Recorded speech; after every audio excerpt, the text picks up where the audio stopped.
72 साल की आज़ादी में बर्बादी के सिवा आपको कूद करके दिखाया नहीं गया।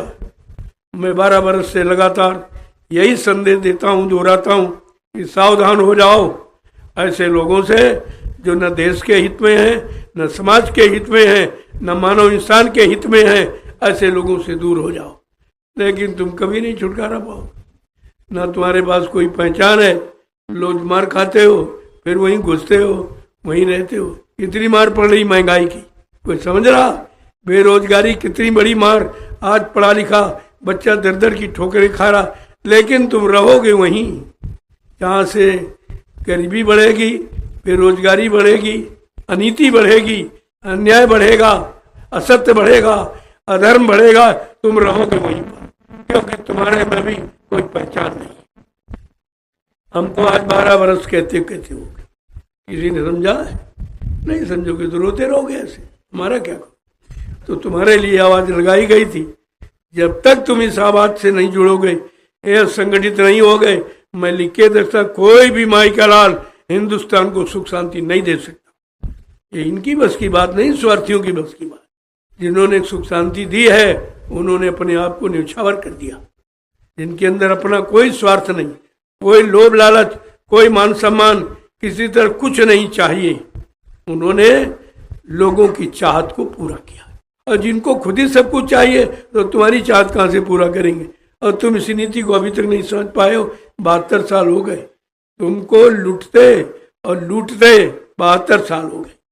क्या आपने सीखा? रोज चुनाव, रोज चुनाव, रोज मतलब क्या है? किसी से पूछा आपने चुनाव का मतलब क्या? रोज चुनाव, रोज चुनाव, रोज चुनाव, रोज चुनाव। सारा देश चुन गया, कुछ नहीं बचा।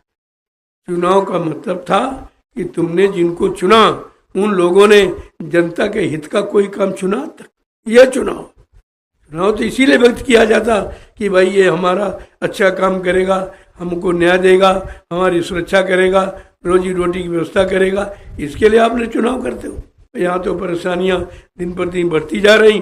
चुनाव कुछ और इतना महंगा, किसी राजनीतिक लोग ने आपको आज तक नहीं बताया कि ये चुनाव पंचवर्षीय कितना महंगा। मैं बता रहा हूँ आपको, 70 अरब रुपए एक पंचवर्षीय चुनाव का खर्चा। अब आप सोच लीजिए कितना महंगा, इतना महंगा चुनाव जिसका खर्चा तुम देते हो, और तुमको ऐसे महंगे चुनाव से कुछ नहीं मिला, कुछ भी नहीं मिला। आज तक आपको कुछ नहीं, आंसू के सिवा और आपको मिला कुछ। और अभी आगे और आंसू बहाओगे भी। अगर आपने महात्माओं की बात न मानी तो आपको आगे आंसू बहाना पड़ेगा। बहुत व्यवस्था खराब, चाहे व्यापारी हो, चाहे दुकानदार हो, चाहे काश्तकार हो, चाहे मजदूर हो, सबकी व्यवस्था जर्जरित हो गई है। और फिर भी ये लोग सपोर्ट उन्हीं को करते। मैं बार बार कहता हूँ, ऐसे लोगों से पीछा छुड़ा लो। नहीं छुड़ाओगे कब तक मार खाओगे? आखिरकार सब कुछ बर्बाद करने के बाद अगर आप सीखें तो अब इसका कोई लाभ नहीं।